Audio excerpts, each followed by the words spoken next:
آلہ المجتبى وأصحابه الأتقياء أما بعد فأعوذ بالله من الشيطان الرجيم بسم الله الرحمن الرحيم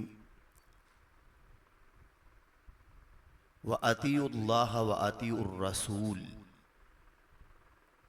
وقال الله تبارك وتعالى في مقام آخر قل إن كنتم تحبون الله فاتبعوني يحببكم الله صدق الله العظيم وبلغنا رسوله النبي الكريم الرؤوف الرحيم ونحن على ذلك لمن الشاهدين والشاكرين والحمد لله رب العالمين۔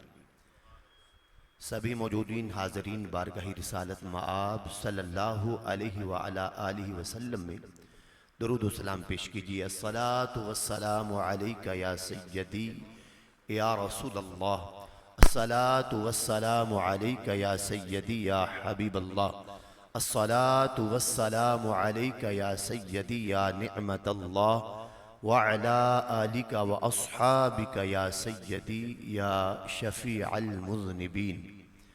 مولاي صل وسلم دائما أبدا على حبيبك خير الخلق كلهم، هو الحبيب الذي ترجى شفاعته لكل حول من الأهوال مقتحم، منزه عن شريك في محاسنه فجوهر الحسن فيه غير منقسم، ثم الرضا عن أبي بكر وعن عمر وعن علي وعن عثمان ذي الكرم، يا رب بالمصطفى بلغ مقاصدنا واغفر لنا ما مدى يا واسع الكرم، رب صل وسلم دائما أبدا على حبيبك خير الخلق كلهم۔ اللہ جل مجدہ الکریم کی حمد و ثنا جو ہم سب کا خالق و مالک پروردگار رب کریم رب مہربان ہے،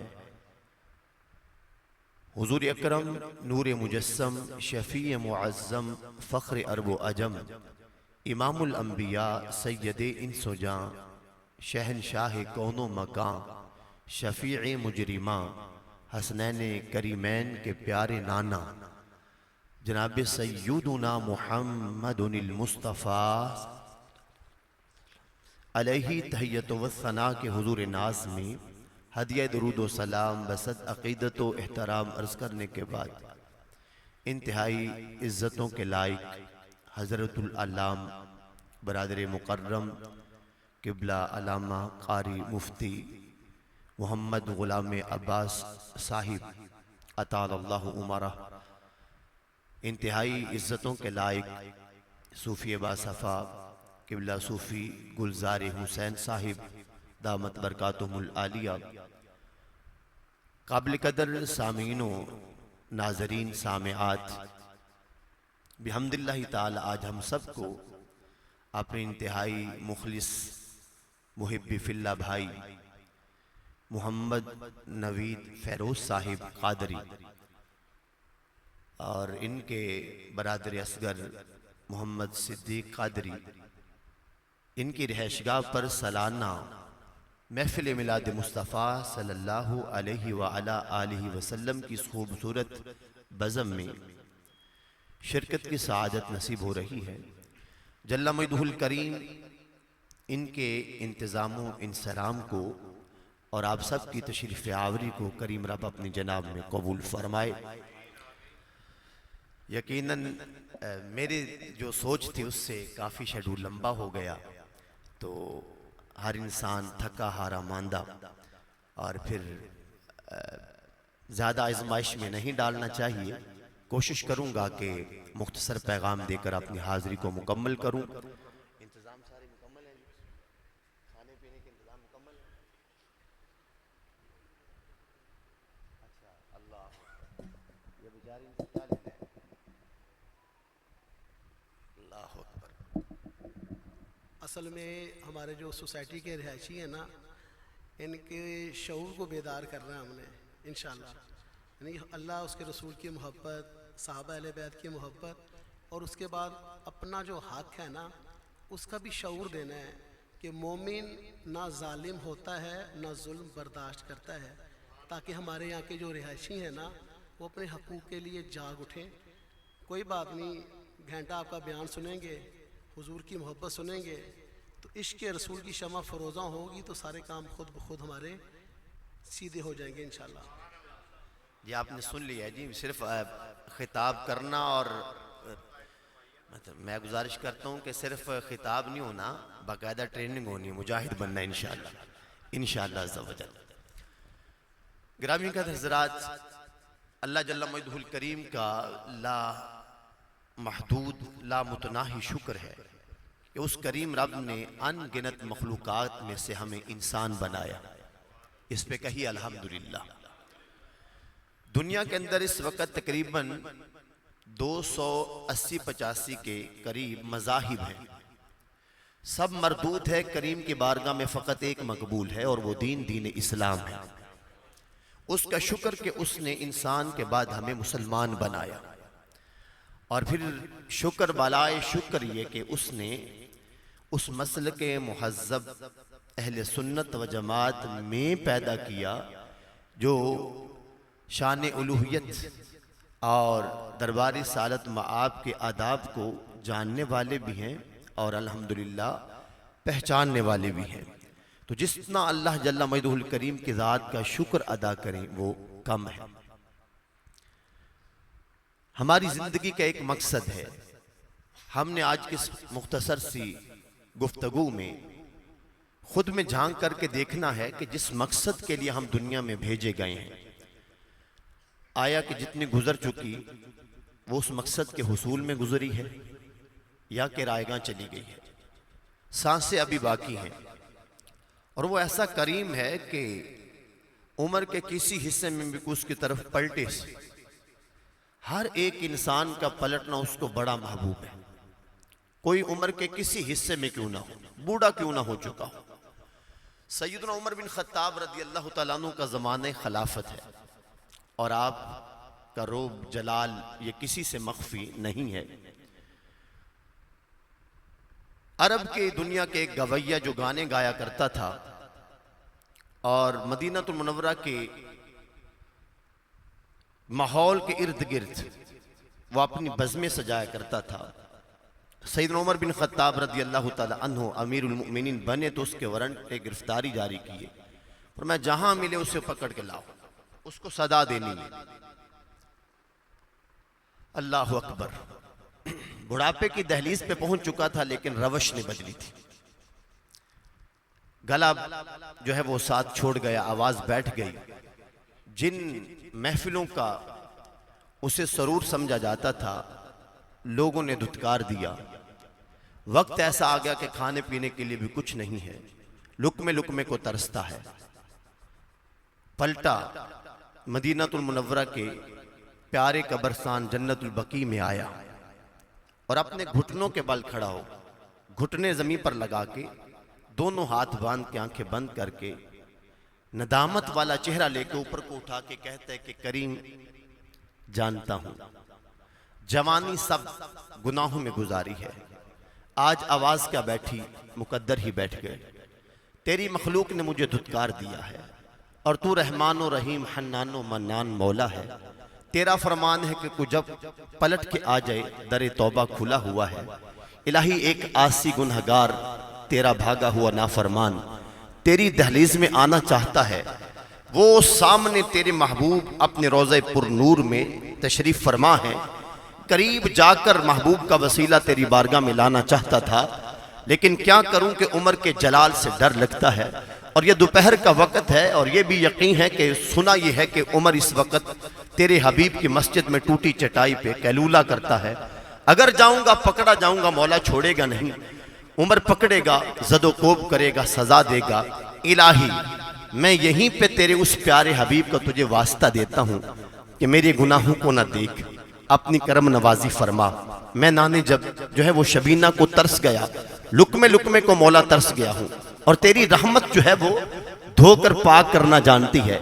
آنکھیں بند کر کے اپنے مولا کی بارگاہ میں رضویاں کر رہا ہے، پیش گناہوں کی معافی مانگ رہا ہے، پشیمان ہو رہا ہے. حضرت عمر بن خطاب سوئے ہوئے. کون عمر؟ میرے کریم آقا علیہ السلام نے فرمایا تھا کہ ہر امت میں کوئی محدث ہوتا ہے. محدث وہ کہ جس کے دل پر اللہ الہام نازل فرماتا ہے. فرمایا میرے صحابہ کی جماعت میں عمر اس امت کا محدث ہے. اللہ اس کے دل پر اپنا کلام اپنا الہام نازل فرماتا ہے. اللہ اکبر. سیدنا عمر بن خطاب کیلولہ کی کیفیت میں ہے. الہام ہوا عمر اٹھ میرا ایک پیارا بندہ. عمر کیسے گزری, جوانی کیسے پگھل گئی, گناہوں میں عمر ساری کپا دی ہے. میرا ایک پیارا بندہ وہ مجھے پکار رہا ہے, چل میرے حکم کی تعمیل میں اس سے جا کے پوچھ کہ اسے کیا چاہیے, اس کا خادم بن کے اس کا نوکر بن کے اس کی ضرورت کو پورا کر.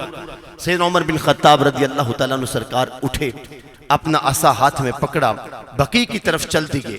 اب وہ ہاتھ باندھے آنکھیں بند کی اللہ کی بارگاہ میں اپنے گناہوں کی معافی تلافی کے لیے اپنے اشک بہا رہا ہے. آنکھیں کھلی تو سامنے عمر بن خطاب رضی اللہ تعالیٰ عنہ کو آتے دیکھا. جب پیارے عمر پر نظر پڑی سمجھ گیا کہ اب بچانے والا کوئی نہیں. جوتا بھی نہیں پہنا, پچھلے پاؤں دوڑا تو سیدنا عمر بن خطاب نے پکار کے کہا دوڑنے والے بھاگنا, ڈرنا, عمر بن کے نہیں آیا, تیرا نوکر بن کے آیا ہوں. جس رب کو تو پکار رہا تھا اس رب نے مجھے بھیجا ہے. قریب آ مجھے بتا کہ تیری حاجت کیا ہے, تیری ضرورت کیا ہے. باہوں میں لیا اور اس سے پیار کیا, اپنے ساتھ لے کے آئے, اس کی حاجات کو پورا کیا اور پھر دھیرے سے پوچھا کس طرح پکارا تھا کہ اسے تیرا پکارنا اتنا پسند آ گیا ہے. اقبال کہتے کہ ہم تو مائل بگ کرم ہیں کوئی سائل ہی نہیں, راہ دکھلاویں کسے کو راہ روے منزل ہی نہیں, اور کوئی لائق ہو تو ہم شانے کئی دیتے ہیں, ڈھونڈنے والے کو دنیا بھی نہیں دیتے ہیں. گرامی قدر حضرات ہماری کتنی گزر گئی, ہمیں اس کا اندازہ ہے کہ کیسے گزر گئی, کتنی باقی ہے اس چیز کا نہ مجھے علم نہ آپ کو پتا. ہر سانس انسان کی امانت ہے, اور جتنی نعمتوں میں ہم زندگی گزار رہے ہیں ہر نعمت کے بارے میں کریم نے کل کو پوچھنا ہے. لَتُسْأَلُنَّ يَوْمَئِذٍ عَنِ النَّعِيمِ, ضرور بالضرور اس روز تم سے ہر نعمت کے بارے میں پوچھا جائے گا. باز پرس ہوگی, اللہ ایک ایک نعمت کے بارے میں پوچھے گا. آج یہ ہمارے جو وجودی نعمتیں ہیں, آنکھ رویت کی پاور رکھتی ہے, کان سننے کی طاقت رکھتے ہیں, زبان بولنے کی طاقت رکھتی, ہاتھ چھونے کی طاقت, اور قدم چلنے کی طاقت. ایک ایک نعمت کے بارے میں اللہ جل مجدہ الکریم کل قیامت کے دن ہم سے پوچھے گا ان السمع والبصر والفؤاد کل اولئک کان عنہ مسئولا. رب فرماتے ہیں تیری سماعت کے بارے میں, تیری بصارت آنکھوں کے بارے میں, تیرے دل کے بارے میں, ان تمام اشیاء کے بارے میں کل قیامت کے دن تجھ سے سوال ہوگا. میں اپنے آپ کو گریبان میں جھانک کر کے دیکھوں اور پڑھوں, یہ میری آنکھیں کیا دیکھ رہی ہیں, انہیں کیا دیکھنا تھا. میرے کریم آقا علیہ السلام نے صحابہ کرام علیہ رضوان کی تربیت کس انداز میں کی. فرمایا حَزُّوا أَعْيُنَكُمْ عَنِ الْعِبَادَةِ, حَزُّوا أَعْيُنَكُمْ عَنِ الْعِبَادَةِ, میرے صحابہ آنکھوں کو ان کی بندگی کا حصہ دیا کرو. آقا آنکھوں کی بندگی کیا ہے؟ فرمایا النظر الی مصحف, فرمایا کہ آنکھوں کے ساتھ قرآن کے حروف کو دیکھنا, اس کی آیات بینات کو دیکھنا, اس کی صورتوں کو دیکھنا, یہ نگاہوں کی بندگی ہے, یہ آنکھوں کی بندگی. گرامی قدر ذات جن کے سامنے چہرہ مصطفیٰ ہو, چہرہ مصطفیٰ ہو, جنہیں دیکھنے سے انسان صحابی بنتا ہے. اور مقام صحابہ کیا ہے؟ بعد والے میں لاکھوں کروڑوں کتب ولی غوث ابدال آ جائیں, ایک صحابی کی شان کو نہیں پا سکتے. ان کو اللہ نے اتنا مقام عبادت کی وجہ سے نہیں, فقط مصطفیٰ کی صحبت کی وجہ سے عطا فرما رکھا ہے. ماں باپ کے چہرے کو دیکھنا مقبول حج کا ثواب. ما من نظرۃ الرحمہ ينظر الی والدیہ او احدہما الا یکتب لہ حج مبرور. کریم آقا فرماتے ہیں جب بھی اولاد محبت کی نگاہ سے شفقت اور پیار بھری نظر کے ساتھ اپنے ماں باپ یا دونوں میں سے کسی ایک کے چہرے کی زیارت کرتے ہیں, الا یکتب لہ حج مبرور, اللہ ہر نگاہ کے بدلے مقبول حج کا ثواب عطا فرما دیتا ہے. ماں باپ دنیا میں آنے کا سبب بنے, استاد مرشد اللہ کا ولی وہ دنیا سے اٹھا کر کے پھر وہ رفعت عطا کرتا ہے کہ اللہ کے قرب تک لے جاتا ہے. اور حق بہو سرکار اسی کی طرف اشارہ کرتے ہوئے فرماتے کہ مرشد دا دیدار ہے باہو مینو لکھ کروڑا حجا ہوں. ماں باپ کے چہرے کو دیکھے تو مقبول حج کا ثواب. اور اس ہستی کے چہرے کو دیکھیں کہ جس نے اللہ کا عرفان دیا ہے، اللہ کی پہچان دی ہے، مصطفیٰ جان عالم امام الانبیاء صلی اللہ علیہ وسلم کی پاکیزہ راہوں کا مسافر بنایا ہے، وہ استاد گرامی قدر ہو یا وہ مرشد پاک ہو، ان کو دیکھنے سے اللہ تعالیٰ اتنا اجر و ثواب عطا فرماتا ہے۔ شیخ رومی فرمانے لگے یک زمانہ صحبت با اولیاء، بہتر از 100 سالہ اطاعت بے ریا۔ کسی اللہ کے نیک ولی کی بارگاہ میں ایک لمحہ گزار لینا وہ 100 سالہ بے ریا عبادت سے افضل و اولا ہے، کیونکہ یہ اللہ تعالیٰ کے مقرب ہوتے ہیں۔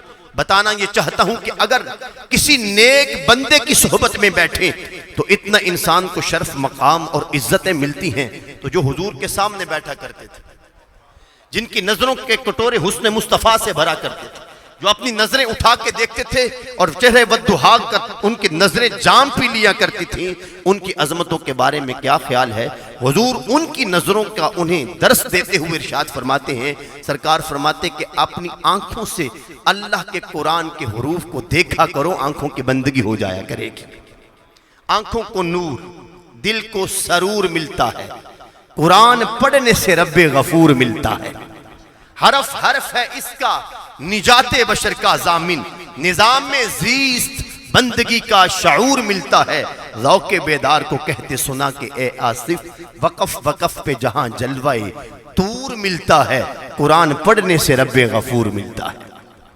ایک فکری پیغام تھا، وہ انور کشمیری نے کہا تھا کہ وہ ذکر حسین رحمت کا امین، کہتے ہیں جسے قرآن مبین، دنیا کے لیے نت نغمے سیکھے، اللہ کا ترانہ بھول گئے، جس دور پہ نازاں تھی دنیا، اب ہم وہ زمانہ بھول گئے، منہ دیکھ لیا آئینے میں پر داغ نہ دیکھے سینے میں، دل ایسا لگایا جینے میں، مرنے کو مسلمان بھول گئے، جس دور پہ دنیا نازاں تھی اب ہم وہ زمانہ بھول گئے۔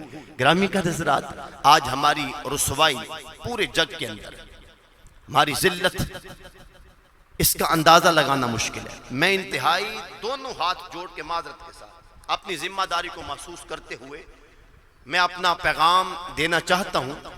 جس وقت ہم نعت خوانی کے ماحول میں ہوتے ہیں اور ہم جس وقت ایک مروجہ محافل کے اندر بیٹھے ہوئے ہوتے ہیں تو ہمیں یہ تاثر دیا جاتا ہے کہ پوری روئے زمین پر وہ بندہ کامیاب ہے جو مدینے سے ہو کے آ جاتا ہے، جو مدینے چلا جاتا ہے وہ بڑا کامیاب ہے۔ میں آپ سے پوچھنا چاہتا ہوں کہ صحابہ اکرام علیہ مردوان جب کریم آقا علیہ السلام نے خطبہ حجت الوداع دیا تو کم و بیش 1.25 لاکھ صحابہ حضور کے روبرو تھے۔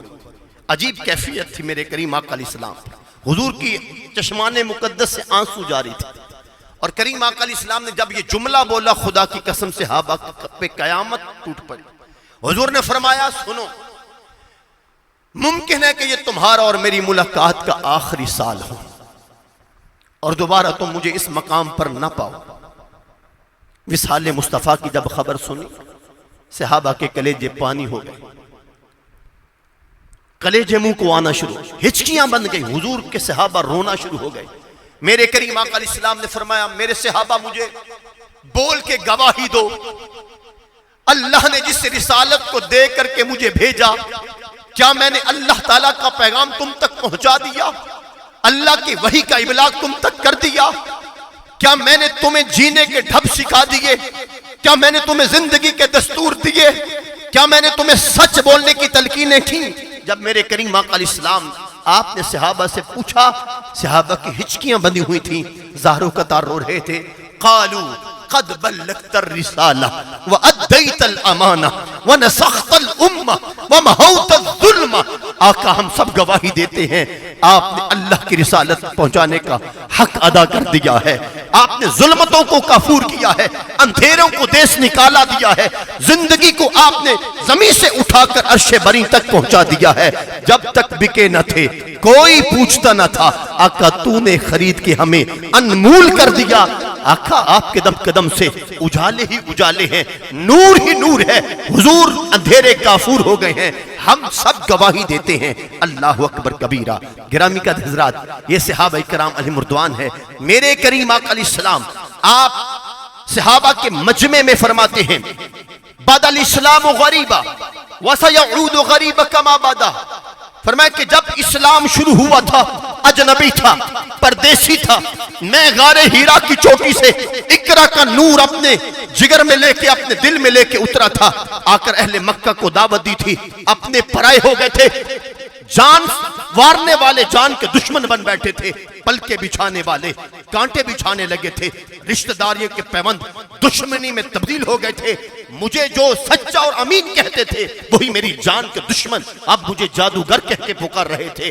میرے صحابہ، اسلام شروع ہوا، میں گھر گھر جاتا تھا، محلہ محلہ جاتا تھا، مکہ کے مرکزی چوک میں کھڑا ہو کے زمانے کو بتاتا تھا اللہ ایک ہے، میں اس کا سچا رسول ہوں، یہ لات، یہ منات، یہ حبل، یہ نائلہ، یہ عزہ، یہ پتھر کی جتنی مورتیاں ہیں بے جان ہیں اور بے فائدہ ہیں، یہ تم نے اپنے ہاتھوں سے اور اپنے توہمات سے انہیں معبودان باطلہ انہیں بنا رکھا ہے، یہ کوئی معبود نہیں، معبود ایک ہے اور وہ ایک سچا خدا ہے اور میں اس کا مصطفیٰ آخری نبی اور رسول بن کے آیا ہوں۔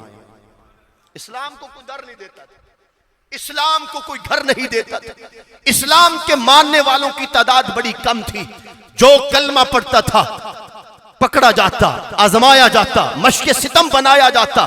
دیکھیے بلال کو دہکتے انگاروں پہ لٹایا جاتا، بھاڑی پن کوڑے پتھر ان کی چھاتیوں پہ رکھے جاتے اور انہیں آزمائش کی گھاٹیوں سے گزرنا پڑتا، کوئی اسلام کی طرف میلان نہیں پکڑ رہا تھا۔ میرے مصطفیٰ فرماتے ہیں وہ دن میں کبھی نہیں بھولتا، اے عائشہ جب حضور کا دندان مبارک احد میں شہید ہوا نا تو میرے کریم آقا علیہ السلام کی لاڈلی محبوبہ زوجہ اما عائشہ صدیقہ رضی اللہ تعالی عنہا، وہ جانے عالم امام الانبیاء صلی اللہ علیہ وسلم آپ سرکار کے مبارک لعاب کو صاف کر رہی ہیں اور پوچھ رہی آقا اس سے پہلے آپ کی زندگی مبارک میں کوئی ایسا دن نہیں آیا ہوگا آپ پر؟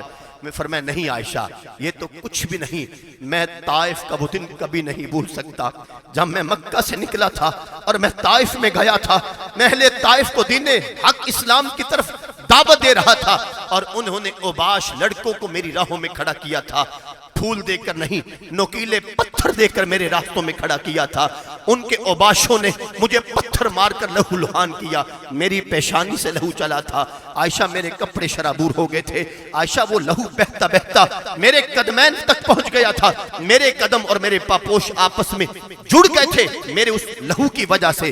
وہ طائف کا دن میں کبھی نہیں بھول سکتا، آپ سب نے سنا، کتابوں میں پڑھا، جبرائیل امین حاضر تھے، اے پیارے مصطفیٰ لب ہلائیے، آپ اختیار دیے گئے ہیں، مختار نبی ہیں، اگر آپ فرماتے ہیں دونوں پہاڑوں کے بیچ اس صف ہستی سے طائف کی بستی کو مٹائے دیتے ہیں، ابھی آٹا بنا دیتے ہیں، ابھی اس کا کچھ چھوڑیں گے نہیں، تو میرے مصطفیٰ اپنا مبارک لہو پوچھ رہے ہیں اور حضور فرماتے نہیں جبریل میں رحمت من کے آیا ہوں، ان کے لیے آزمائش من کے نہیں آیا ہوں، جبریل سنو یہ نہیں تو ان کی اولادیں کلمہ پڑھیں گی، ان کی نسلیں اسلام کا جھنڈا اٹھائیں گی اور میں دیکھ رہا ہوں کہ ان کی نسلیں اسلام کا جھنڈا لے کر دنیا کے شرق اور غرب تک جائیں گی۔ مظفر وارثی نے اسی منظر کو محفوظ کیا، مظفر وارثی کہتے ہیں جو اپنا دامن لہو سے بھر لے، جو اپنا دامن لہو سے بھر لے، مصیبتیں اپنی جان پر لے، جو تیغ زن سے لڑے نہتا اور غالب آ کر بھی صلح کر لے، اسیر دشمن کی چاہ میں بھی اور مخالفوں کی نگاہ میں بھی امی ہے، صادق ہے، معتبر ہے، میرا پیمبر عظیم تر ہے، میرا پیمبر عظیم تر ہے، جسے شہ شش جہات دیکھوں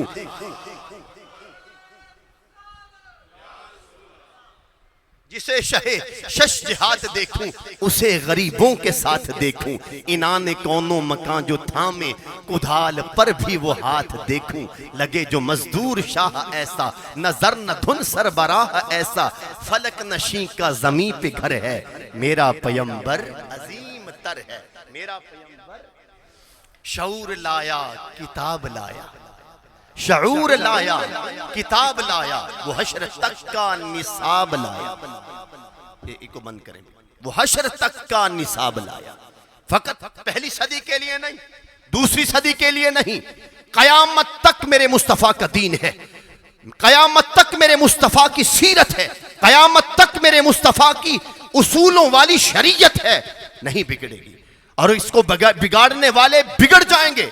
اور میرے مصطفیٰ کریم علیہ السلام نے علماء سو کا بیان بھی کیا، علماء حقہ کا بیان بھی کیا، اور کریم آقا علیہ السلام کی ذات ببرکات جس دین کو لے کے آئے وہ دین ہر دور کے لیے رحمت بھی ہے اور نعمت بھی ہے. شعور لایا، کتاب لایا، وہ حشر تک کا نصاب لایا، دیا بھی کامل نظام اس نے اور خود ہی انقلاب لایا. وہ علم اور عمل کی حد بھی ازل بھی اس کا ہے اور ابد بھی، وہ ہر زمانے کا راہبر ہے. میرا پیمبر عظیم تر ہے.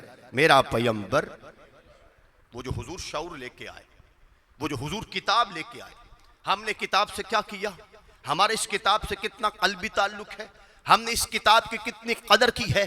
میں ابھی کتاب کی طرف متوجہ کر رہا ہوں، کیونکہ ہماری ناکامی بربادی کی بنیادی وجہ اس کتاب کو چھوڑنا ہے. اس کتاب کو چھوڑنا، اقبال نے جواب شکوہ میں کہا تھا، ہر کوئی ذوق میں تن آسانی ہے، تم مسلمان ہو یہ انداز مسلمانی ہے. حیدری فقر ہے نائے دولت عثمانی ہے، تم کو اسلاف سے کیا نسبت روحانی ہے. وہ معزز تھے زمانے میں مسلمان ہو کر، اور ہم خوار ہو رہے ہیں تارک قرآن. حضور نے فرمایا میری امت کھانے کی پلیٹ بن جائے، عالم کفر مل کر اس پر یوں ٹوٹیں گے جیسے کہ بھوکے کھانے کی پلیٹ پہ ٹوٹتے ہیں. بھوکے بہت زیادہ ہو، غضب کی بھوک لگی ہوئی ہو، اور کھانا اتنی تھوڑی مقدار میں ہو کہ ایک ہی پلیٹ ہو. اب ہر بھوکے کی یہ طلب ہے کہ یہ لقمہ میرے ہاتھ میں آ جائے. امت مسلمہ کھانے کی پلیٹ بن جائے گی. اور حضور نے تشبیہ بھلا کس چیز کے دی؟ پکا ہوا کھانا. جانور ہو جن کا ہم گوشت کھاتے ہیں، ذبح نہ کیا ہو، جان باقی ہو، کوئی پکڑنے لگے، گلا کاٹنے لگے، اپنا جاندار ہونا بتاتا ہے. کچھ بھی نہ ہو تو اپنی ٹانگیں ہی مارتا ہے. لیکن پکا ہوا گوشت بھی کبھی پلیٹ سے بولا کرتا ہے. اس وقت ہماری حالت وہ ہے، گروہ بندی ہے، فرقہ واریت ہے، جماعتوں کے بت ہے. معذرت کے ساتھ ہر ایک انسان کا اپنا ایک نظریہ ہے. ہم نے جب بھی سوچا جماعتوں کے بتوں کے اندر رہ کے سوچا، ہم نے کبھی بھی قوم رسول ہاشمی بن کے سوچنے کی کوشش نہ کی، اور یہی ہماری ناکامی کی وجہ ہے. اقبال کہتے ہیں کہ یہ زمانہ آج بھی اپنے ابراہیم کی تلاش میں ہے. یہ زمانہ آج بھی اپنے ابراہیم کی تلاش میں ہے. صنم کدہ ہے جہاں لا الہ الا اللہ. اور یہ نغمہ فصل گل و لالا کا نہیں پابند، بہار ہو کے خزاں لا الہ الا اللہ. اللہ تعالیٰ کی ذات برکات کے حضور دعا کریں. ہم محمدی ہیں، ہم مصطفی ہیں، ہم آقا کے غلام ہیں. خدا ہمیں حضور کی امت بننے کی توفیق و سعادت عطا فرمائے. اقبال نے کہا تھا قیاس اپنی قوم سے اقوام مغرب کو نہ کر. قیاس اپنی قوم سے اقوام مغرب کو نہ کر، خاص ہے ترکیب میں قوم رسول ہاشم. خدا ہمیں قوم رسول ہاشم بن کر سوچنے کی توفیق عطا فرمائے. صدر صدام پکے سنی تھے. پوری دنیا کا یہ لا ہے، قانون ہے کہ کسی بھی مذہب کے خوشی کے تہوار والے دن سزائے موت نہیں دی جا سکتی، پھانسی کی سزا نہیں دی جا سکتی. مسلمانوں کے زخموں پر نمک چھڑکنے کے لیے صدر صدام حسین کو عید والے دن پھانسی کے پھندے پہ لٹکایا گیا. دشمن ہمارے ساتھ کب کب کیسے کیسے کھیلا. کبھی ہم نے اپنی اس چار دیواری سے باہر نکل کر جھانکنے کی کوشش ہی نہیں کی. کبھی ہم نے بحیثیت امت بن کے سوچنے کی کوشش ہی نہیں کی. ہم وہ کنویں کے مینڈک بن کے بس اسی کو سارا سمندر، سات سمندر اسی کو سمجھ کر اپنی زندگی گزارتے رہے. سنی تھا، شہید ہوا. آج جو ملک امریکہ اور اسرائیل کے ساتھ پنجہ آزمائی میں ہے، یہاں پہ مٹھائیاں بٹھی نہیں بانٹنی چاہیے تھی. مسلمان کا لہو گرا تھا، مسلمان پھانسی کے پھندے پہ جھولا تھا، خوشی نہیں منانی چاہیے تھی. غلطی ہوئی، غلطی کی تھی اس وقت اس قوم نے. اور پھر کہا جی اسامہ بن لادن وہابی ہے، آئے اور حملہ کیا اور اس کو تہوبالا کیا. ہمارے کان پہ جون تک نہ رینگی. اب جو ہو رہا ہے یہ شیعہ مر رہے ہیں. غزہ میں کون مارے، شام میں کون مارے، سیریا میں کون مارے، برما کے گوشت کے پھٹوں پر کن کا گوشت فروخت ہوا. کبھی اے نوجوان مسلم تدبر بھی کیا تو نے؟ کبھی سوچا ہم نے نقصان کتنے ہیں؟ اقبال کہتے ہیں منفعت ایک ہے اس قوم کی، نقصان بھی ایک ہی سب کا نبی قرآن بھی، ایک ہی سب کا نبی کعبہ بھی اور قرآن بھی ایک، کچھ بڑی بات تھی جو ہوتے مسلمان بھی ایک۔ حضور نے تو فرمایا تھا کہ میری امت ایک جسم کی مانند ہے، جسم کے کسی حصے میں تکلیف ہو پورا بدن اس کو محسوس کرتا ہے، اور سرکار نے فرمایا میری امت کی مثال دیوار جیسی ہے، یشد بعضهم بعضا۔ جان عالم امام الانبیاء نے اپنے گورے ہاتھوں کی پیاری انگلیاں ایک دوسرے میں داخل کی اور حضور نے یوں کر کے فرمایا ایک دوسرے کو مضبوط کرتے ہیں، ایک دوسرے کو مضبوط کرتے ہیں۔ کیا ہم ایک دوسرے کو مضبوط کر رہے ہیں؟ یوں تو سید بھی ہو مرزا بھی ہو افغان بھی ہو، یوں تو سید بھی ہو مرزا بھی ہو افغان بھی ہو، سبھی کچھ ہو یہ بھی بتلاؤ کہ مسلمان بھی ہو۔ آئیے ذرا نقصان کا جائزہ لے لیں، نہیں ہنسے۔ آپ سوچیں ہم میں سے یار کیا کر سکتا ہے؟ امام الانبیاء سرکار کا فرمان ذیشان فرمایا میری امت کھانے کی پلیٹ بن جائے گی اور سارا کفر عالم کفر متحد ہو کر ٹوٹ پڑے گا جیسے بھوکے کھانے کی پلیٹ پہ ٹوٹتے ہیں۔ آپ کیا سمجھتے ہیں ابھی تک ہم جیسوں کو سمجھ نہیں آئی؟ امریکہ جس ملک کے پاس وسائل دیکھتا ہے، معدنیات کے ذخائر دیکھتا ہے، اس کا کنٹرول سنبھالتا ہے، اگر تو وہاں کے حکمراں اس کے خدام بن کے اس کے نوکر چاکر بن کے اس کی بات کو مان لیں تو وہاں اس کو رجیم چینج کرنے کی ضرورت نہیں، اور جو آنکھوں میں آنکھیں ڈالے، جو امام حسین کے حقیقی راہ کا مسافر بننے کی کوشش کرے، مطلب تاریخ ہے نا، رونا ہے۔ ایک وقت تھا کہ جب وہ ہمارے ہاتھوں سے کویت کو برباد کر رہا تھا اور کویت کے کنووں پر قبضہ کرنا چاہتا تھا، تو پھر وہ اسی عراق کو اسلحہ دے رہا تھا، اور جب عراق کو سمجھ آئی اور عراق نے آنکھوں میں آنکھیں ڈالی تو دشمن نے کہا کہ ایسا نہیں ہو سکتا، ہماری بلی ہمیں میں آؤں۔ یہ سب تاریخ ہے اور یہ بڑی پرانی تاریخ نہیں ہے۔ جن کی 50 60 70 سالہ عمر ہے وہ ان تاریخ کے ان حقائق کو مجھ سے اچھی طرح جانتے پہچانتے ہیں۔ معمر قذافی جب تک استعمال ہوئے سو ہوئے، جب آنکھوں میں آنکھیں ڈالی انجام کیا ہوا؟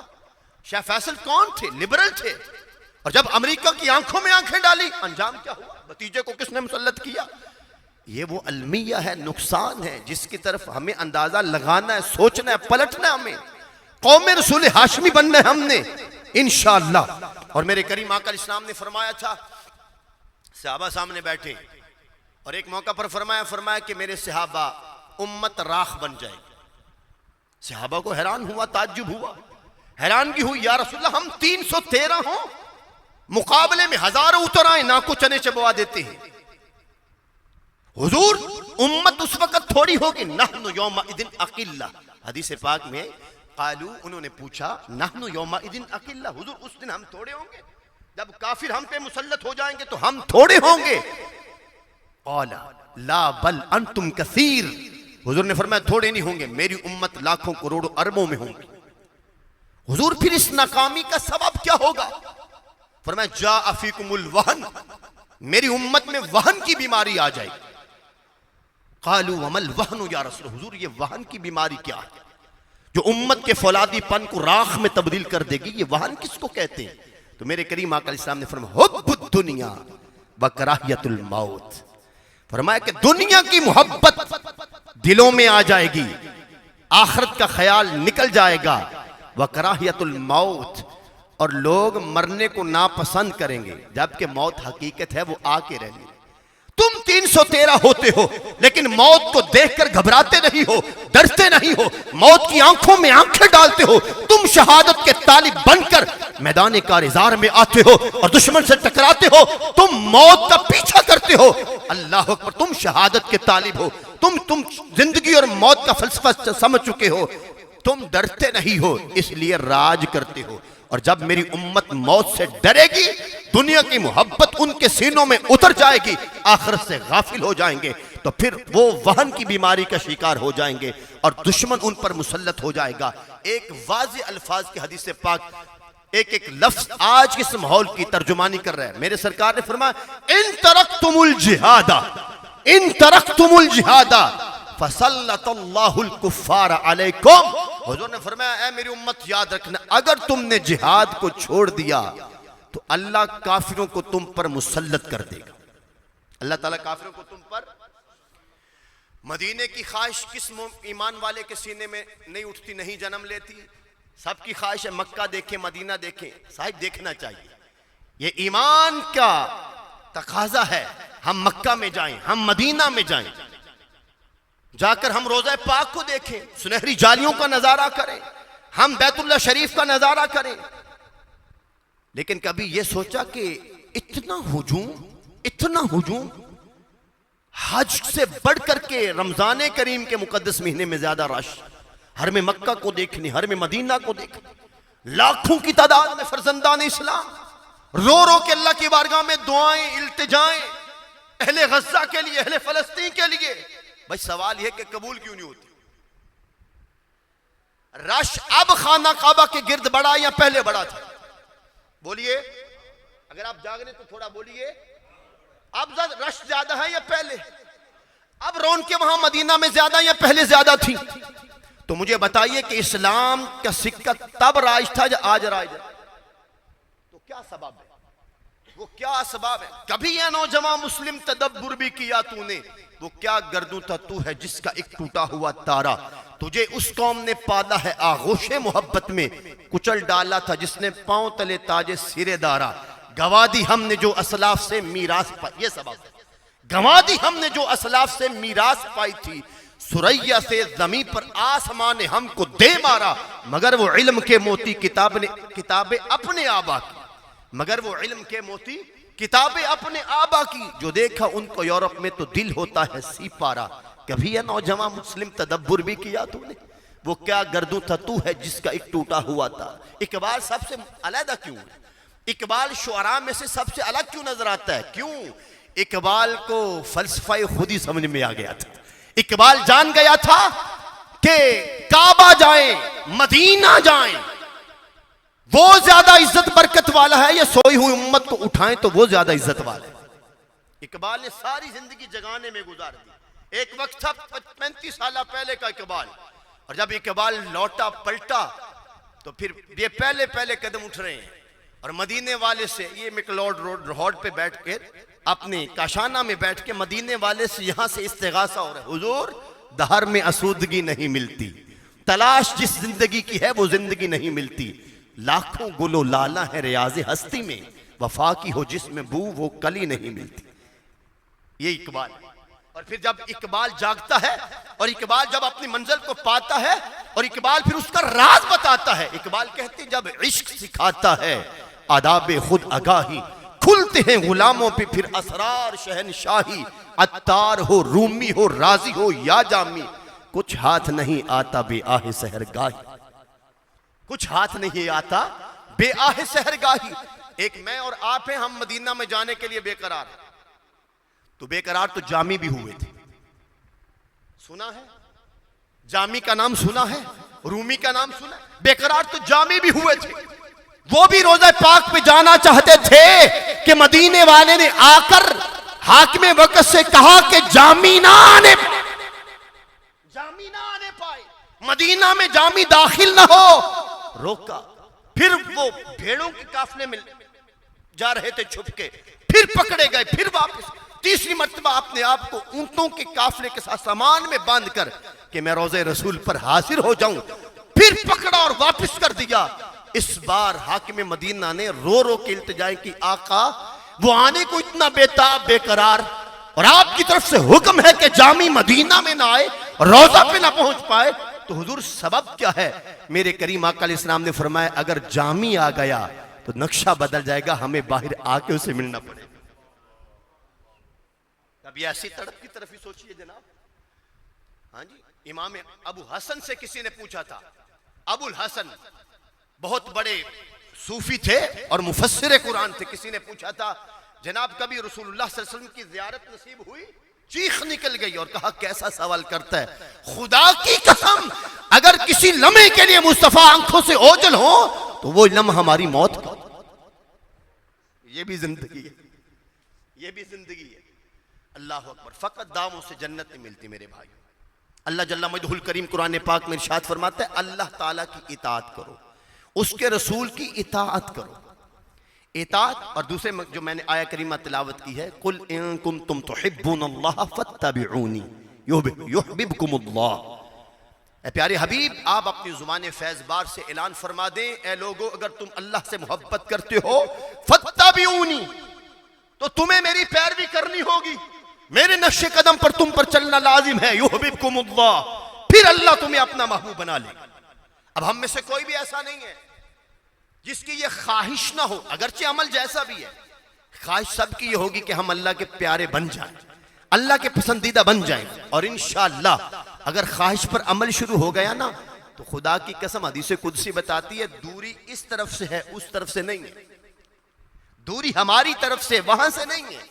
حدیث قدسی کے الفاظ، رب تعالی ارشاد فرماتا ہے انا عند ظن عبدی بی، کریم رب فرماتا ہے میں اپنے بندے کے گمان کے مطابق اس کے ساتھ ہوتا ہوں۔ میرا بندہ میرے بارے میں جیسا گمان کر لیتا ہے، میں اپنے بندے کے ساتھ ویسا ہو جاتا ہوں۔ اللہ اکبر، اذا تقربا منی شبرا تقربت منہ ذراعا، جب میرا بندہ ایک بالشت میرے قریب ہوتا ہے، کریم رب فرماتا ہے کہ میری رحمت ایک گز اس کے نیڑے ہو جاتی ہے۔ وَإِذَا تَقَرَّبَ مِنِّي ذِرَاعًا تَقَرَّبْتُ مِنْهُ بَاعًا، وہ ایک گز میرے قریب آتا ہے میں 2 گز اس کے قریب ہو جاتا ہوں۔ وَإِذَا أَتَانِي يَمْشِي أَتَيْتُهُ هَرْوَلًا، جب میرا بندہ پیدل چل کے میری طرف آتا ہے تو رب فرماتا ہے میری رحمت دوڑ کے اسے سینے سے لگا لیتی ہے۔ بتاؤ دوری کس طرف سے؟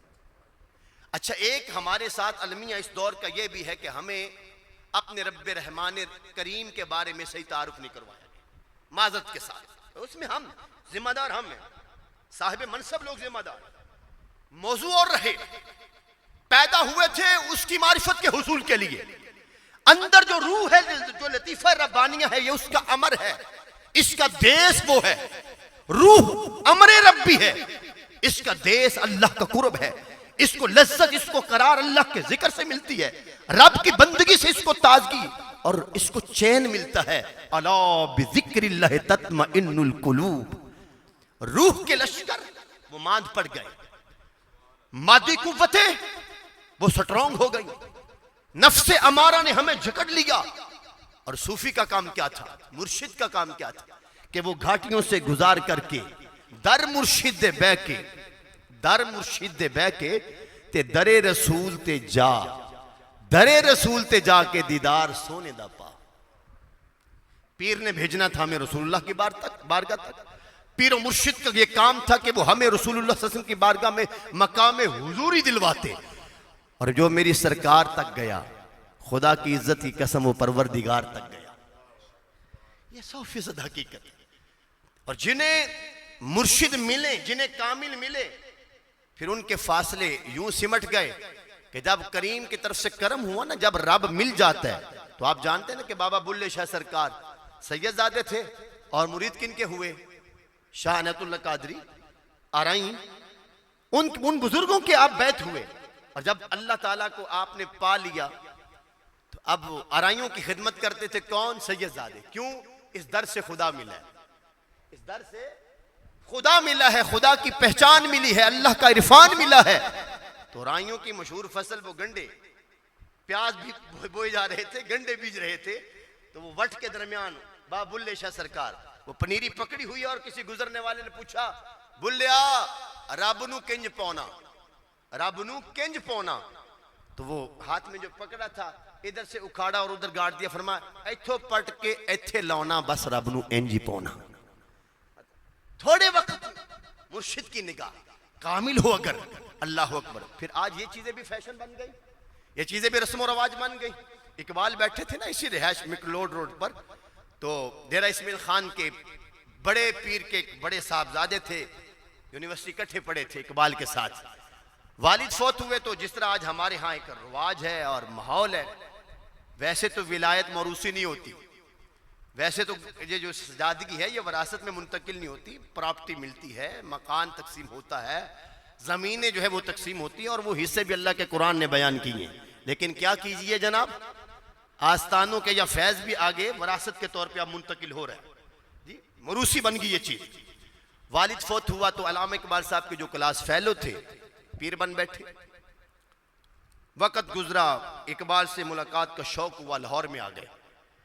علامہ اقبال کسی رہائش گاہ پہ بیٹھے تھے کہ اسی آستانے سے نسبت رکھنے والے مرید اس اچھرا گاؤں کے تھے۔ اچھرا تب گاؤں تھا، اور تاریخ اور لاہور کا نقشہ یہ بتاتا ہے کہ درمیان میں کتنی ہی ویران جگہ تھی، اور یہ جنگلات کا سما تھا، جھاڑیاں تھی اور بڑے نشیب و فراز تھے۔ بہرحال یہ بندہ جو تھا، یہ اچھرے والا، اس نے سائیکل پکڑی، پتہ چلا کہ صاحبزادہ والا شان تشریف لائے ہیں، اقبال کے پاس تو جاؤں، حاضری دوں، دستبوسی کروں، حالات مندے ہیں، دعا کے لیے گزارش کرتا ہوں، ولی کے لب ہلیں گے تقدیر بدلے گی۔ اس نے سائیکل پکڑا، وہاں پہ پہنچا، اور جب حاضری دی تو پیر صاحب کے ہاتھ چومے اور کہا کہ عالی جناب، حاضری تو وہاں دینی چاہیے تھی آستانہ عالی پر، لیکن کیا کروں، حالات بڑے ماڑے ہیں۔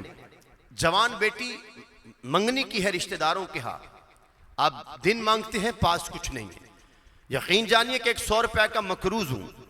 حضور والا شان، دعا کیجیے اللہ 100 کا قرض اتار دے، بیٹی کا اللہ تعالیٰ بوجھ ہلکا فرما دے، اس کے لیے کوئی اسباب پیدا کر دے۔ تو پیر صاحب نے وہیں بیٹھے ہاتھ اٹھائے، دعا کی، علامہ اقبال صاحب نے بھی ہاتھ اٹھائے، پیر صاحب نے لب ہلائے، آمین۔ وہ مرید بیچارہ جانے لگا تو اس نے اپنے قمیص کا بٹن کھولا، اندر سلوکی پہ سے ہاتھ ڈالا، اور اس دور میں 10 روپے نکالے اور پیر صاحب کو نذرانہ پیش کیا۔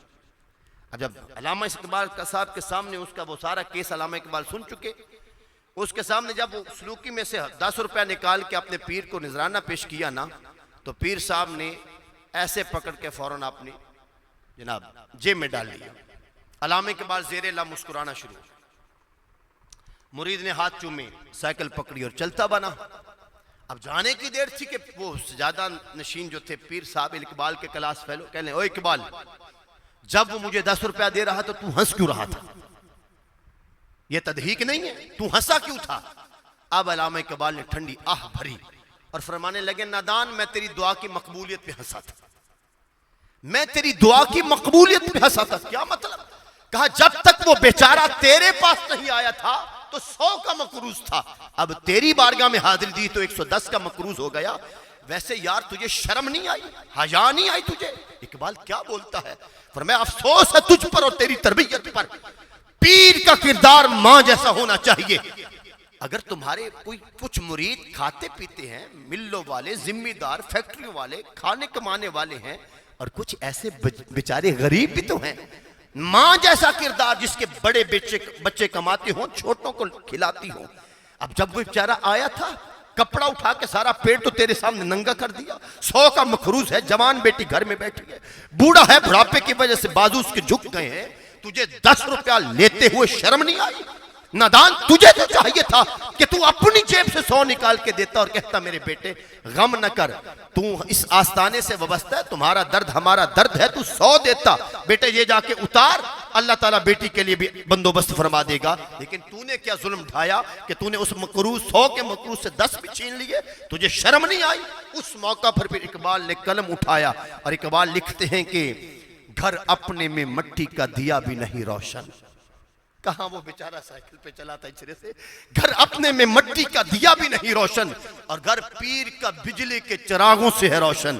نذرانہ نہیں سود ہے پیران حرم کا، ہر خرقہ سالوس کے اندر ہے مہاجن، اور شہری ہو دیہاتی ہو مسلمان ہے سادہ، شہری ہو دیہاتی ہو مسلمان ہے سادہ، مانند بتاں پوجتے ہیں کعبے کے برہمن، اور میراث میں آئی ہے انہیں مسند ارشاد، میراث میں آئی ہے انہیں مسند ارشاد، زاغوں کے تصرف میں عقابوں کے نشیمن۔ کہا گھونسلے شہینوں کے تھے، اوپر آ کے ایسے کوے بیٹھ گئے ہیں، شہینوں کے گھونسلوں پر ایسے کوے قابض ہو گئے، تو یہ بھی ہمیں آنکھ کھولنے کی ضرورت ہے۔ یہ کوئی رسم نہیں ہے، یہ رواج نہیں ہے، یہ تلاش حق کا وہ راستہ ہے کہ جس پر سالک چلتا ہے اور راہبر اس کا بازو پکڑ کر حضور کی بارگاہ تک لے جاتا ہے۔ حقیقت میں مرشد وہی ہوتا ہے، اور اہل سنت و جماعت کا جو پیری مریدی کا جو تصور اور فلسفہ ہے اور پیر کے اندر جو شرائط ہمارے امام برحق سیدی اعلیٰ حضرت نے لکھی ہے، عالم ربانی ہو، وہ فرائض جانتا ہو، وہ واجبات فرائض اور سنن کا پابند ہو، مستحب بھی نہ چھوڑتا ہو، اس کی روشنی میں ہم یہ شعر پڑھتے ہیں کہ جن کی ہر ہر ادا سنت مصطفیٰ، ایسے پیر طریقت میں جو غیر شرعی، جو خود نماز کا پابند نہیں ہے، واجبات کی فکر نہیں، حضور کی سنتوں کا پابند نہیں، آقا جان عالم امام الانبیاء کا متبع نہیں، وہ پیر نہیں ہو سکتا۔ وہ پیر تو ہو سکتا ہے، وہ پیر بہروپیہ ہو سکتا ہے، رہزن ہے، راہبر نہیں ہے۔ تو اس معاملے میں بھی ہم نے اپنی آنکھیں کھولنی ہے، اور جو اللہ کے حقیقی اولیاء ہیں، خبردار ہوشیار باش، زمانے کے اندر ہر طرح کے فتنے موجود ہیں۔ جو فتنہ پرور اللہ تعالیٰ کی اولیاء کو بھونکتے ہیں، وہ بھی ڈائریکٹ اللہ سے جنگ کرنے کے لیے خود کو آمادہ کرتے ہیں۔ اللہ تعالیٰ حدیث قدسی میں ارشاد فرماتا ہے، من عاد لی ولیا فقد آذنت بالحرب، جس نے میرے ولی سے دشمنی کی، میرا اس کے ساتھ اعلان جنگ ہے۔ بڑی طویل حدیث پاک ہے، متفقن حدیث قدسی۔ کریم رب ارشاد فرماتا ہے، میرا بندہ فرائض کی پابندی کے بعد نوافل میں کثرت کرتا ہے، یتقرب الی بالنوافل، وہ نفل پڑھتے پڑھتے میرے قریب ہوتا چلا جاتا ہے۔ اب نفل پڑھنے سے مراد نفلی نماز، نفلی روزہ، نفلی صدقہ اور دین اسلام کا کام، کیونکہ سچ بولنا بھی صدقہ ہے اور دین کا کام کرنا بھی یہ صدقہ، تو وہ نفلی عبادات کی طرف لگتا ہے۔ اللہ فرماتا ہے یتقرب الی بالنوافل، وہ نفلی عبادات کے بلبوتے پر میرے قریب ہوتا چلا جاتا ہے، یہاں تک ایک مقام قرب کا ایسا آتا ہے، فرمایا کنت سمعہ الذی یسمع بہ، کان اس کے ہوتے ہیں، سننا ہماری قدرت کا بن جاتا ہے۔ وبصرہ الذی یبصر بہ، آنکھیں اس کی ہوتی ہیں، دیکھنا ہماری قدرت کا بن جاتا ہے۔ ویدہ التی یبطش بہا، ہاتھ اس کے ہوتے ہیں، پکڑنا ہماری قدرت کا بن جاتا ہے۔ یہ حدیث قدسی ہے، بخاری مسلم متفق علیہ۔ ورجلہ التی یمشی بہا، قدم اس کے ہوتے ہیں، چلنا ہماری قدرت کا بن جاتا ہے۔ وَإِن سَأَلَنِي لَأُعْطِيَنَّهُ، اگر وہ میرا پیارا بندہ مجھ سے کچھ مانگ لے تو میں اس کی خاطر سب کچھ بدل کے اس کا سوال پورا کرتا ہوں۔ یہ اللہ کے اولیاء، نیکوں کی سنگت۔ انسان کے انقلاب میں بہت زیادہ مؤثر نیک صحبت ہے۔ بری سنگت کو چھوڑے، برے دوستوں کو چھوڑے، برے بندے دی نسبت یارو جمیں دکان لوہاراں، کپڑے پہمیں چون چون بئیے تے چنگاڑیاں پہن ہزاراں۔ جو برا بندہ ہے اس کی مثال بھٹی والے کی، لوہار جیسی، پاس بیٹھو گے تو کوئی نہ کوئی چنگاڑی اڑے گی اور دامن کو جلا دے گی، نہیں بھی جلے گا تو تب بھی اس کے پاس بیٹھنے سے وہ بھٹی کی سمیل آئے گی، بو آئے گی۔ اور چنگے بندے دی نسبت یارو جمیں دکان اتاراں، جو اچھا بندہ ہے، اللہ کا نیک بندہ ہے، اس کی مثال کیسے ہے؟ جیسے کہ عطر فروش کی دکان ہوتی، آپ وہاں سے جا کر کچھ بھی نہیں خریدتے، کچھ بھی نہیں لیتے، تو حضور فرماتے ہیں خوشبو کا اپنا کمال ہے، وہ خود بخود نتھوں سے داخل ہو کر تمہارے دماغ کو معطر کر دے گی۔ تو صحبت کو دیکھیے، میرے کریم آقا اسلام کا فرمان ذیشان ہے، الخلیل علی دین خلیلہ، دوست دوست کے دین پہ ہوتا ہے، دوست دوست کے نظریے پہ ہوتا ہے۔ جیسا دوست کا نظریہ ہو، اس کا بھی اس کے پاس سنگت صحبت میں بیٹھنے سے ویسا ہی نظریہ، ویسی سوچ بن جائے گی۔ فَلْيَنْظُرُ أَحَدُكُمْ مَنْ يُخَالِلُهُ، حضور فرماتے تم میں سے ہر ایک شخص کو دوست بنانے سے پہلے دیکھنا چاہیے کہ وہ کسے دوست بنا رہے ہیں۔ دوستی کا بھی ایک معیار ہے، ایک اصول ہے۔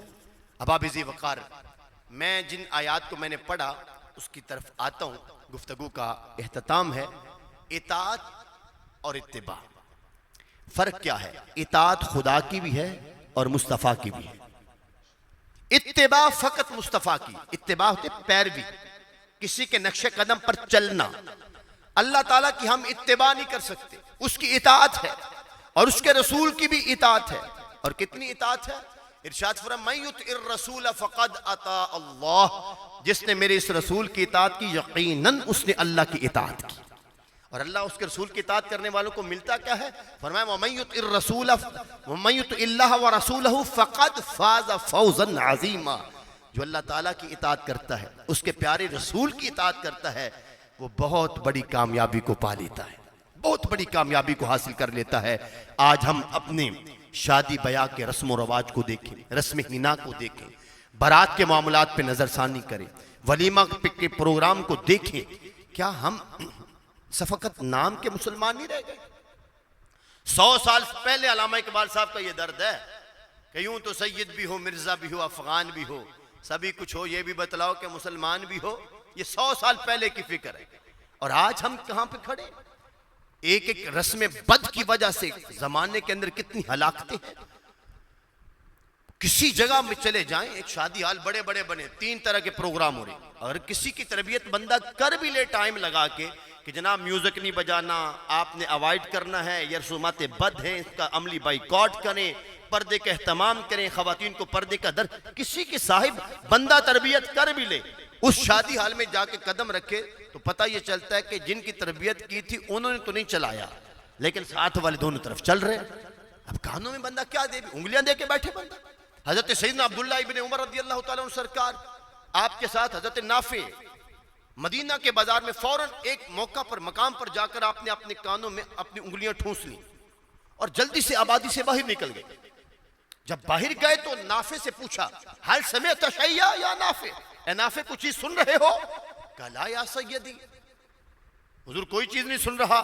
کانوں سے انگلیاں نکالی تو جناب نافع نے پوچھا کہ جناب ابن عمر آپ نے ایسا کیوں کیا ہے، کانوں میں انگلیاں ٹھونسی، سبب کیا تھا؟ تو کہا جس طرح تم آج لڑک پن میں ہو، جب میں لڑک پن میں تھا تو میں ایک دن حضور کے ساتھ جا رہا تھا، مدینے کا بازار تھا، کریم آقا اسلام نے اپنے مبارک کانوں میں یوں ہی انگلیاں ٹھونسی تھی اور حضور آبادی سے باہر تشریف لے گئے دور. اور تب اللہ کے نبی نے مجھ سے پوچھا تھا، یا ابن عمر حل سمعت شیئا، عمر کے بیٹے تم کچھ چیز سن رہے ہو؟ میں نے یہی جواب دیے جو تم نے دیا. میں نے کہا لا یا سیدی یا رسول اللہ، حضور مجھے تو کوئی آواز نہیں آتی. پھر جان عالم امام الانبیاء نے اپنے مبارک کانوں سے اپنی مبارک انگلیاں نکالی. تو جو سوال تو نے مجھ سے کیا ہے یہی سوال میں نے تب حضور سے کیا تھا. آقا سبب کیا تھا آپ نے اپنے مبارک کانوں میں انگلیاں ٹھونسی ہیں؟ تو میرے کریم آقا اسلام نے فرمایا تھا، اے ابن عمر یاد رکھ، ڈھولک کی آواز میرے کانوں میں پڑی تھی اور یہ آواز اللہ تعالیٰ کو انتہائی ناپسند ہے اور یہ شیطان کے مزامیر ہیں، یہ شیطان کے مزامیر ہیں، ان سے بچو. جو دنیا میں ان سے بچ جائے گا، اللہ قیامت کے دن جنہوں نے دنیا میں اس سے پرہیز کیا ہوگا، اللہ قیامت کے دن ان کے لیے کستوری کے ٹیلے بنوائے گا اور اس پر ان کو بٹھا کر کے جنت کے روحانیون یعنی جنت کے کاریوں کو اللہ فرمائے گا، اے جنت کے روحانیون کاریوں، تم میری حمد اور تسبیح کے بول بولو.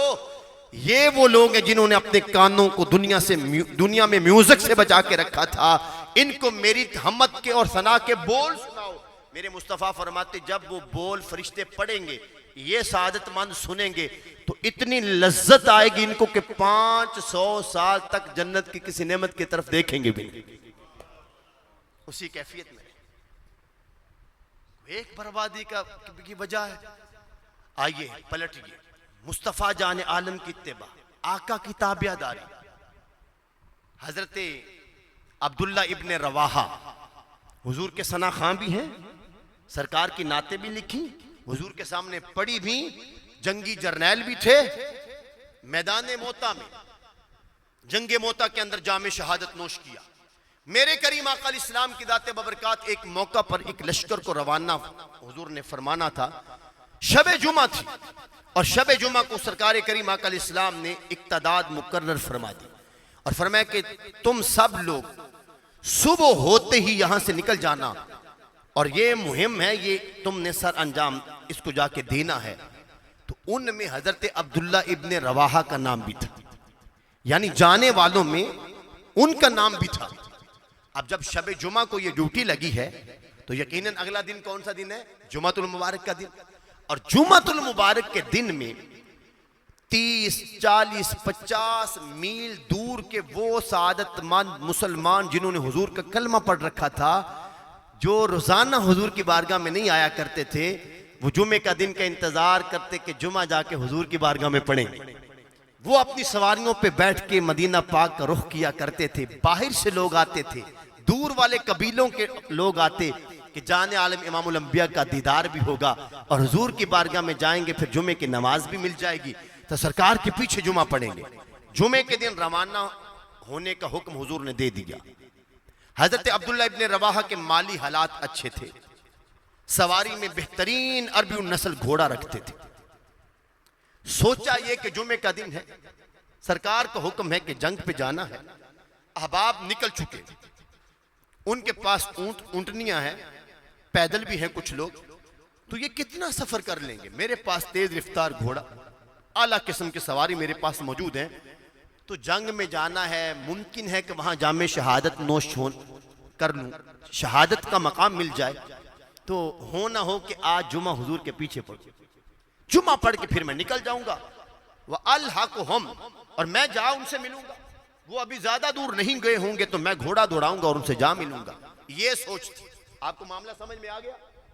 اب جمعے کا وقت ہے، جان عالم امام الانبیاء صلی اللہ علیہ وسلم آپ ممبر پر رونق افروز ہوئے، حضور نبی رحمت صلی اللہ علیہ وسلم آپ خطبہ جمعہ دے رہے ہیں، اچانک کریم آقا علیہ السلام کی نگاہ پاک پڑی، مجمع میں حضرت عبداللہ ابن رواحہ کو دیکھا، سرکار کریم آقا علیہ السلام نے کلام کا رخ بدلا، ما مانعک یا ابن رواحہ، ما مانعک یا ابن رواحہ، اے ابن رواحہ، رواحہ کے بیٹے عبداللہ، تمہیں کس چیز نے روکا؟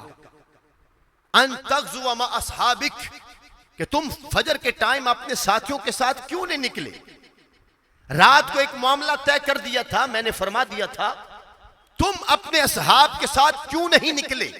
یہ سرکار نے پوچھا۔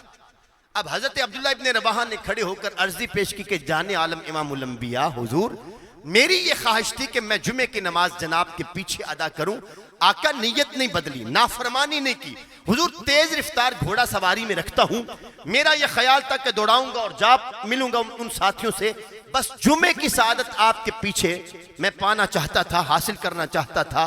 تو میرے کریم آقا علیہ السلام نے جو فرمایا وہ سنیے ذرا دھیان کے کانوں سے۔ میرے کریم آقا علیہ السلام نے فرمایا کہ لو انفقت ما فی الارض جمیعا، فرمایا روئے زمین پر جتنے خزانے ہیں اگر سب کے سب تو اللہ تعالیٰ کی راہ میں خرچ کر دے تو جتنا ثواب میرے حکم کو ماننے والے پا گئے ہیں وہ سارا ثواب تو تب بھی حاصل نہیں کر سکتا۔ حضور کی اطاعت، آقا علیہ السلام کی تابعداری، کریم آقا علیہ السلام کی فرما برداری، حضور نے جو چاہا ہے، کریم آقا علیہ السلام نے جو ہم نے، اور سید اعلیٰ حضرت فرماتے ہیں کہ آج لے ان کی پناہ۔ اچھا یہ شعر ہم اکثر اس موقع پر پڑھتے کہ جب ہم نے دوسروں کو سنانا ہوتا ہے، حقیقت میں یہ شعر ہمارے لیے ہے کہ آج لے ان کی پناہ، آج مدد مانگ ان سے، کل نہ مانیں گے قیامت میں اگر مان گیا۔ حضور سے آج جڑنا ہے، جان عالم امام الانبیاء کی بارگاہ میں آج قریب ہونا ہے۔ تو سرکار نے کیا فرمایا؟ اے ابن رواحہ، لو انفقت ما فی الارض جمیعا، تو سارے کا سارا دنیا کا مال و متاع بھی اگر اللہ کی راہ میں خرچ کر دے، تجھے وہ ثواب ملنے والا نہیں جو میرے حکم کو ماننے والے ثواب پا گئے۔